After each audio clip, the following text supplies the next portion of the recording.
Hello all welcome to hit TV. నా పేరు కౌసల్య. ఇప్పుడు టాలీవుడ్ ఇండస్ట్రీలో ఒకటి తర్వాత ఒకటి, ఒకటి తర్వాత ఒకటి వివాదాలు వస్తూనే ఉన్నాయి.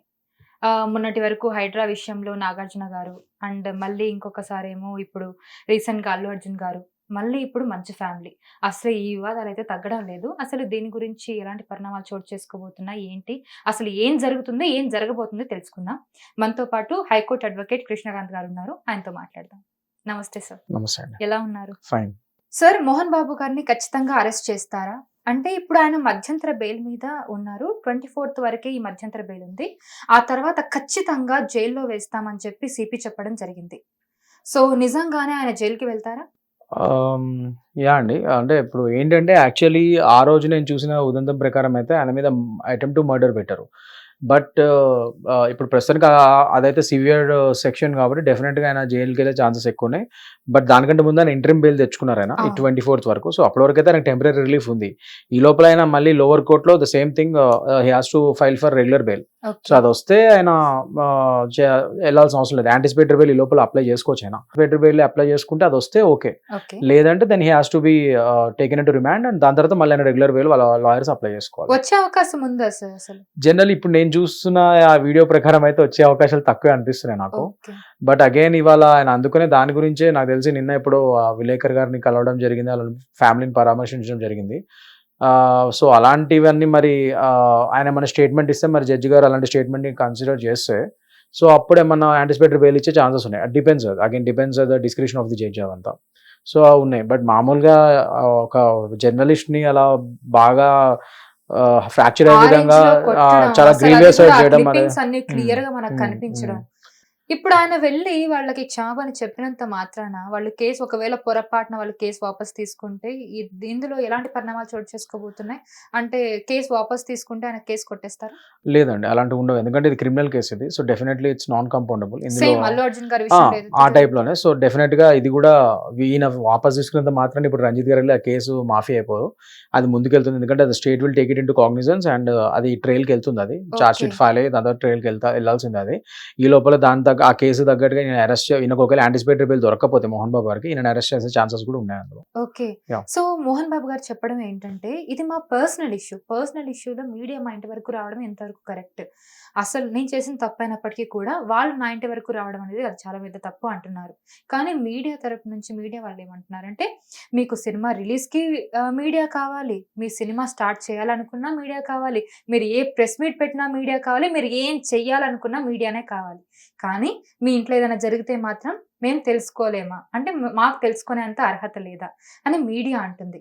సో, అది కూడా మా రైటే. అంటే మీరు ఇంత పెద్ద స్టేటస్‌లో ఉన్నప్పుడు మీ విషయాలు ఏం జరుగుతున్నాయో జనాలకి చెప్పడం మా బాధ్యత అని చెప్పి మీడియా అంటుంది. సో, దీని మీద మీ ఉద్దేశ్యం ఏంటి? అసలు ఇందులో ఎవరి తప్పుంది? ఆహ్, ఇప్పుడు ఒక విధంగా మీడియా అన్నట్టు ఇది అన్నిటికీ సెలబ్రిటీస్ మీడియాను ఉపయోగించుకుంటున్నారు. మరి వాళ్ళ పర్సనల్ లైఫ్‌లో జరుగుతున్న విషయం గూడా అది జనాలకి తెలియాలి గదా! ఎందుకంటే at the end of the day celebrity అనే అతను ఎవరంటే they are public figures. Public figure మీనింగే పబ్లిక్‌లో ఉంటది వాళ్ళ life. So, whatever happens in their personal life or open professional life అదంతా ఎగ్జాక్ట్‌లీ. మీడియాకి తెలుసుకునే హక్కు ఉంటది. వాళ్ళు తెలుసుకుంటారు అండ్ పబ్లిక్ కూడా తెలుసుకునే హక్కు ఉంటది. That is there.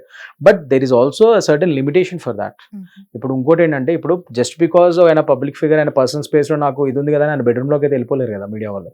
There is a personal space for that. అదేంటంటే ఇంటి బయట వరకే వాళ్ళు ఏం ఇన్ఫర్మేషన్ అది కూడా వాళ్ళ అవతల వాళ్ళు చెప్పదలుచుకుంటే లేకపోతే వేరే వాళ్ళ ద్వారా ఆ ఇన్ఫర్మేషన్ తెలిసి వీళ్ళు తెలుసుకునే హక్కు వీళ్ళకుంది. అవును. అంతేగాని వాళ్ళ ప్రైవేట్ స్పేస్ లోపలికి వెళ్ళిపోయి మరీ వాళ్ళని బలవంతంగా వీళ్ళని ప్రోబ్ చేయలేరు వాళ్ళని. అదొకటి ఉంది. But at the same time ఆ రోజు ఇప్పుడు ఫర్ ఎగ్జాంపుల్ ఈ కేసే తీసుకుంటే ఆ రోజు మోహన్ బాబు గారి ఇంటి బయటే మీడియా ఉండి ఇదంతా కవర్ చేసుంటే బాగుండేది. అది what ever may be the కొంచెం రీజన్స్ లిమిట్స్ కొద్దిగా క్రాస్ కొద్దిగా చేసి. గేట్ ఇరగ్గొట్టుకొని మనోజ్ గారు లోపలికెళ్ళేసరికి ఆయనతో పాటు వీళ్ళు కూడా వెళ్ళిపోయి మోహన్ బాబు గారి దగ్గరెళ్ళి మైకులు పెట్టారు.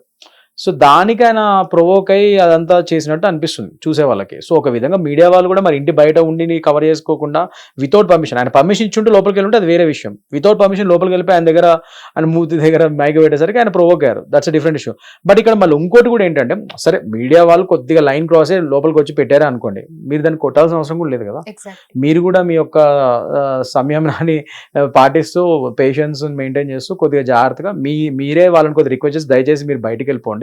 ఇది మా పర్సనల్ విషయం అని చెప్పుంటే వాళ్ళు వినేవాళ్ళేమో. అట్ ద సేమ్ టైమ్ మీ సెక్యూరిటీ గార్డ్స్ ఉన్నారు. వాళ్ళతో కొద్దిగా వాళ్ళని మెల్లిగా వాళ్ళతో చెప్పించి బయట పంపించుంటే అయిపోయింది. అంతేగాని మీరు అట్లా వైలెంట్ అవ్వాల్సిన అవసరం లేదు కదా Exactly, అంటున్నాం. exactly. అది కూడా తప్పే కదా. ఆ క్లిప్పింగ్ లో కనిపిస్తుంది ఆయన చాలా వినయంగా ఇలా వస్తూ కొట్టడం జరిగింది. ఆయన నమస్కారం పెడుతూ వస్తూ తీసుకొని విసిరేశారు అసలు. అంత టక్కున అంత ఫ్రాక్షన్ ఆఫ్ సెకండ్ లో అలా చేయడం జరిగింది. ఒకవేళ ఈ కేసులో శిక్ష పడితే ఇలాంటి శిక్ష పడుతుంది. That's what. అందుకని ఇప్పుడు ఏం అంటున్నానంటే మీరే అంటున్నారు ఆయన సడన్ గా మామూలుగా నమస్కారం పెడుతూ వచ్చారు, సడన్ గా ఇలా మారి కొట్టారని. అవును. అక్కడ చూస్తే ఆ మైకిల్ పెడతాం వల్ల ఆయన ప్రొవోక్ అయినట్టు తెలుస్తుంది అక్కడ. అవును, సో అవును. ప్రొవోకేషన్ ఉంది కాబట్టి ఇది causing grievous head by provocation కింద వస్తుంది ఇది. మ్మ్. Section 122 of BNS. సో అది దానికి శిక్ష కొద్దిగా తక్కువే, 3 years 5 years అలా ఉంటుంది అది Okay. సివియారిటీ బట్టి. So causing grievous head but by provocation, అక్కడ ప్రొవోకేషన్ ఒక ఎలిమెంట్ ఉంది అక్కడ, అంతేగాని అది మర్డర్ అటెంప్ట్ టు మర్డర్ అంత పెద్ద సెక్షన్ పడే అయితే ఒఫెన్స్ కాదు అది. సో మీరే అంటున్నారు అదే కనబడుతుంది అక్కడ అని. అవును. సో క్లియర్ గా ప్రొవోక్ అయినట్టు కనబడుతుంది కాబట్టి మేబీ ఈ కేసు ఒకవేళ నిజంగా వాళ్ళు ఇది ఆల్టర్ చేయకుండా ఈ murder attempt to murder continue చేసి చార్జ్ షీట్ లో ఫైల్ చేసి వాళ్ళు వేస్తే కేసు మ్మ్. అది నిలబడే ఛాన్సెస్ తక్కువ ఉంటుంది. Okay. అదే ఇట్లా causing grievous hurt on provocation section 122 of BNS పెడితే అప్పుడు కేసు నిలబడే ఛాన్స్ ఉంటుంది. అంటే బోన్ ఫ్రాక్చర్ అయ్యేంత దెబ్బ తగిలింది కదా, అంటే ఇది ఒక జర్నలిస్ట్ ని ఇలా చేయడం, లేదా ఒకవేళ ఆ జర్నలిస్ట్ ప్లేస్ లో నార్మల్ పర్సన్ ఉంటే వేరేలా ఉండేదా కేసు? ఎవరికైనా ఒకటేనా? లేదండి, ఎవరైనా మీరు అన్నట్టు చట్టం ఎవరికైనా చుట్టం కాదు. So at the end of the day journalist ఉన్నా, అక్కడ సెలబ్రిటీ ఉన్నా, అవతల ఒక మామూలు లేమెన్ ఉన్నా కూడా అందరికీ చట్టం ఒకటే. అంత పెద్ద గ్రీవియస్ హర్ట్ అయినప్పుడు that has to be taken in to consideration and he has to be prosecuted for that. కానీ అక్కడ మనం చూడాల్సింది ఫ్యాక్ట్స్ ఆఫ్ ది కేసు ఏంటంటే అది ఏ సందర్భంలో అయింది అన్నది. ఈయన కావాలని ఇప్పుడు జనరలీ అటెంప్ట్ టు మర్డర్ ఎప్పుడు వస్తుంది, మీకు మెన్స్రియా ఉండాలి. మెన్స్రియా అంటే లీగల్ లాంగ్వేజ్ లో ఇంటెన్షన్ టు హార్మ్, Yeah. ఒక ఇంటెన్షన్ ఉండాలి, ఒక ప్రీ మెడిటేటెడ్ ప్లాన్ ఉండాలి, అతను అవతలని చంపుదామని ఆలోచన ఉండాలి. ఇవన్నీ ఉంటేనే మీకు అటెంప్ట్ టు మర్డర్ అట్రాక్ట్ అవుతుంది ఇలాంటి కేసెస్ లో. మరి ఇవేం అక్కడ లేవు కదా. ఆయన ఒక రంజిత్ అనే ఒక వ్యక్తిని ఆ రోజు ఆయన ఉండే టెన్షన్స్ ఇవన్నీ ఎందుకు ఆలోచిస్తాడు ఆయన? Exactly. అది జస్ట్ క్లియర్ గా అదొక ప్రొవోకేషన్ వల్ల అయిందని చెప్పి మామూలుగా బయట నుంచి చూసి ఎవరికైనా అర్థమవుతుంది. సో అందుకనే సెక్షన్ రాంగ్ గా పెట్టారు అక్కడ. మరి అది ఏ విధంగా ఎందుకు పెట్టారు, ఈ మధ్య ఎందుకు పోలీస్ వారు మరి ఇట్లా సెలబ్రిటీ మీద రాంగ్ సెక్షన్స్ ఎందుకు పెడుతున్నారు అన్న విషయం కూడా మనం నిజంగానే అల్లు ఆలోచించాలి. అర్జున్ గారి విషయంలో అదే జరిగింది, మళ్ళీ ఇప్పుడు మోహన్ బాబు గారి విషయంలో కూడా అదే జరిగింది. నాకైతే అదే అనిపిస్తుంది, రాంగ్ సెక్షన్స్ పెట్టారని చెప్పి. మరి కేసులు మరి నిజంగా రేపటి రోజు కోర్టులోకి వెళ్తే ఈ ఫ్యాక్ట్స్ మీదనే అవి నిలబడవు, కేసులు కొట్టేస్తారు. Okay. మరి అలాంటప్పుడు మరి మీరు ఫైల్ చేస్తే కరెక్ట్ సెక్షన్స్ తో ఫైల్ చేయండి కేసెస్. లేకపోతే ఇలా హాపాజైడ్ గా సగం సగంగా వేరే ఒకటి అయితే అక్కడ ఇన్సిడెంట్ మీరు వేరే సెక్షన్లు పరంగా పెడితే, అట్రాక్ట్ గానీ సెక్షన్స్ పెడితే రేపటి రోజు అవి నిలవు కదా కోర్టులో ట్రయల్కి వెళ్ళినప్పుడు, డెఫినెట్ గా డిస్మిస్ అయిపోతాయి కేసెస్. యా. సో మంచి ఫ్యామిలీలో రకరకాల వివాదాలు చోటు చేసుకుంటున్నాయి. ఒకళ్ళేమో అటెంప్ట్ మర్డర్ కేసు పెడుతున్నారు, ఇంకొకళ్ళేమో నన్ను చంపేయడానికి చూస్తున్నారు అని చెప్తున్నారు, అండ్ ఇంకొక ఆస్తి గొడవలు కూడా ఉన్నాయని చెప్పి Yeah. మనకి సమాచారం అందుతుంది. సో ఆస్తి గొడవల విషయానికి వస్తే మంచు మనోజ్ కి లీగల్ గా ఆస్తి వచ్చే అవకాశం ఉందా? Yeah, first and foremost thing అండి, మనకు తెలుసు మోహన్ బాబు గారు మెయిన్ ఈ మంచు ఫ్యామిలీకి ఆద్యుడు ఆయన. సో అవును. ఆయన ఎంతో కష్టపడి 50 years సినీ చరిత్ర ఉంది ఆయనకి. నిజంగా. సో ఎంతో కష్టపడి వితౌట్ ఎనీ గాడ్ ఫాదర్ ఎంతో కష్టపడి పైకి వచ్చారు ఆయన. సో ఆయన ఒక మామూలు చిత్తూరు జిల్లాలో ఒక స్కూల్ మాస్టర్ కి పుట్టారు ఆయన. సో అక్కడి నుంచి ఆయన మళ్ళీ ఆయన ఒక డ్రిల్ మాస్టర్ కింద కెరీర్ ని స్టార్ట్ చేసి, దాని తర్వాత సినిమాల మీద మక్కువతో ఆయన చెన్నైకి వెళ్ళి అక్కడి నుంచి ఆయన కెరీర్ స్టార్ట్ చేసి today has become a super star, ఒక పెద్ద స్టార్ అయ్యారు ఆయన. సో క్లియర్ గా ఎవరికైనా దూరం నుంచి చూస్తే తెలిసిపోతుంది సింపుల్ గా ఏంటంటే అదంతా ఆయన స్వయంగా సంపాదించుకున్న ఆస్తులే అని చెప్పి. సో జనరల్లీ ఇలా స్వయంగా సంపాదించుకున్న ఆస్తుల్లో వారసులకి డైరెక్ట్ గా హక్కులు రావు. ఓన్లీ అంటే ముఖ్యంగా ఆ తండ్రి కానీ ఆ తల్లి కానీ వాళ్ళు స్వయంగా సంపాదించుకున్న ఆస్తుల్లో మేము బతుకుండగా ఒక గిఫ్ట్ ఇస్తున్నాం వీళ్ళకి అని గిఫ్ట్ డీడ్ పరంగా, లేకపోతే ఒక వీలునామా మా తదనంతరం వీళ్ళకి ఈ ఆస్తి వెళ్తాను వీలునామా ఇస్తేనే అవి వెళ్తాయి ఓకే. పలానా పర్టికులర్ వారసులకి. అదే ఇంటర్స్టేట్ అంటాం. ఇంటర్స్టేట్ అంటే ఇదే ఈ స్వయం సంపత్తి సంపాదించిన వ్యక్తి ఎవరైతే ఉన్నారో కర్త, ఆయన ఒకవేళ ఎటువంటి వీలునామా లేకపోతే గిఫ్ట్ డీడ్ లేకుండా చనిపోయారు అనుకోండి, అప్పుడు ఆటోమేటిక్ గా వీళ్ళు లీగల్ హెయిర్స్ అయిపోతారు. Okay. భార్య మరియు ఎవరైతే పిల్లలు ఉన్నారో వీళ్ళందరూ లీగల్ హెయిర్స్ అయిపోతారు. సో అప్పుడు ఆటోమేటిక్ గా ఆస్తి ఏదైతే ఉందో ఆయన స్వయంగా సంపాదించుకున్న ఆస్తి సరే వీళ్ళు డివైడ్ అయిపోతుంది Mhm. వితౌట్ ఎనీ విల్ కానీ వీలునామా కానీ Okay, got చనిపోతాయి. it. కానీ ఆయన బతికుండగా within his lifetime ఆయన ఎవరికైనా ఇచ్చుకోవచ్చు. వారసులకే ఖచ్చితంగా హక్కు ఉంటుంది అన్న రూల్ లేదు ఆయన స్వయంగా సంపాదించుకున్న ఆస్తికి అయితే. Okay. అదే యాన్సెస్ట్రల్ ప్రాపర్టీ, పూర్వీకుల నుంచి వచ్చిన ఆస్తిలో మాత్రం ఖచ్చితంగా ఆయనకి ఎవరు పడితే వాళ్ళకి ఇచ్చే హక్కు ఉండదు. ఈ మనవాళ్ళకి వీళ్ళందరూ కూడా వారసులు అవుతారు, వీళ్ళందరూ హక్కు ఉంటుంది అందులో. అదే స్వయంగా సంపాదించుకున్న ఆస్తిలో with in his lifetime ఆయన బతుకుండగా ఆయన ఎవరికైనా ఇచ్చుకోవచ్చు. నా కొడుకు కూతురికి ఇవ్వాల్సిన రూల్ లేదు, బయట కూడా ఇచ్చుకుంటాను, నా ఇష్టం అది, నా ఆస్తి అది. That is there. ఒకవేళ మంచు మనోజ్ గనక నాకు ఆస్తి కావాలి అని అడిగితే, అసలు అతనికి ఆస్తి వచ్చే అవకాశం ఉందంటారా? అంటే ఆయన ఏ విధంగా వెళ్తే ఆస్తి వచ్చే అవకాశం ఉంది? అంటే జనరల్లీ ఇప్పుడు మామూలుగా అయితే ఆయనకు ఆస్తి వచ్చే సో ఈ ప్రక్రియ అయితే కష్టం. ఎందుకంటే ఇదంతా వాళ్ళ నాన్నగారు స్వయంగా సొంతంగా సంపాదించుకున్న ఆస్తి కాబట్టి. కానీ ఈయన ఒకవేళ నిజంగా ఆస్తుల్లో నేను కూడా సంపాదించి ఏదో సినిమాలు చేసి అవి చేసి నేను కూడా సంపాదించి పలానా ఇదిగో పలానా ఆస్తి నేను కూడా ఇది కంబైన్డ్ ప్రాపర్టీ ఇది. మా నాన్నగారు అందులో డబ్బులతో పాటు నా డబ్బులు కూడా ఉన్నాయి. పలానా చెక్ ఇచ్చాను చూడండి ఆ టైంలో నేను అది కొనేటప్పుడు పలానా డీడీ ఇచ్చానని చెప్పి నేను ప్రూవ్ చేయగలిగితే అప్పుడు అలాంటి ఆస్తులు ఈయనకి షేర్లు వచ్చే ఛాన్స్ ఉంది. అంతేగాని మొత్తం అసలు అలాంటి ప్రూఫ్స్ ఏం లేకుండా వాళ్ళ నాన్నగారు సంపాదించిన ఆస్తిలో నేను క్లెయిమ్ చేస్తా అంటే ఆయనకు రాదు ఆస్తి. అంటే కేవలం హి has to prove that in court that he also contributed something towards that property. అప్పుడు కానీ అలాంటి వాటిలో రాదు. లేకపోతే ఆయన వాళ్ళ నాన్నగారు ఆస్తి అన్నట్టు అది ఆయన ఎవరికైనా ఇచ్చుకోవచ్చు. ఒకవేళ ఆయన బుజ్జగించో బతిమాలో అడిగితే తప్ప ఆయనకి రాదు. లీగల్ గా ఆస్తి వచ్చే Definitely. అవకాశమే లేదంటారు మొత్తానికి. 100%. Yeah. ఇంకొక విషయం, మంచు విష్ణును చంపడానికి ట్రై చేస్తున్నారని మంచు మనోజ్ పోలీసులను ఆశ్రయించడం జరిగింది. వాళ్ళతో ఫిర్యాదు చేయడం జరిగింది.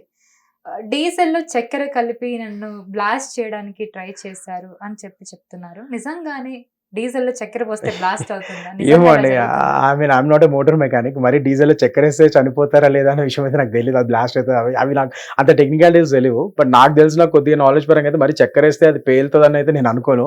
మా అయితే డీజిల్ మాల్ ఫంక్షన్ అయితే అంటే జనరేటర్ మాల్ ఫంక్షన్ అవుతుంది అంతేగాని మరి పేలుతుంది నేను అనుకోను.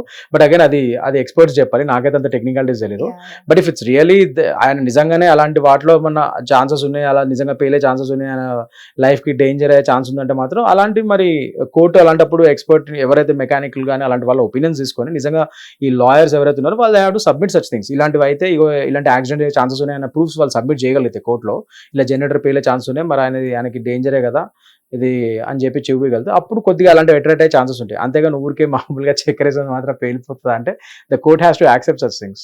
సో మొత్తానికైతే మంచి ఫ్యామిలీలో చాలా విషయాలు అయితే నడుస్తున్నాయండి. వాళ్ళ పర్సనల్ విషయాల దగ్గర నుండి వెళ్ళి ఇప్పుడు అది లీగల్ ఇష్యూస్ లా కన్వర్ట్ అయిపోయింది. సో మొత్తానికి ఈ విషయాల్లో నెక్స్ట్ టర్న్ ఏ విధంగా తీసుకోబోతుంది అంటే ఏం చెప్తారు? అంటే నేను ఇనిషియల్గా నేనేమనుకున్నాను అంటే it's just a family feud, వాళ్ళు కూర్చొని మాట్లాడుకుంటే అయిపోతుంది, సివిల్ కేసులు కూడా అవ్వవేమో చేసుకుంటారేమో అనుకున్నాను.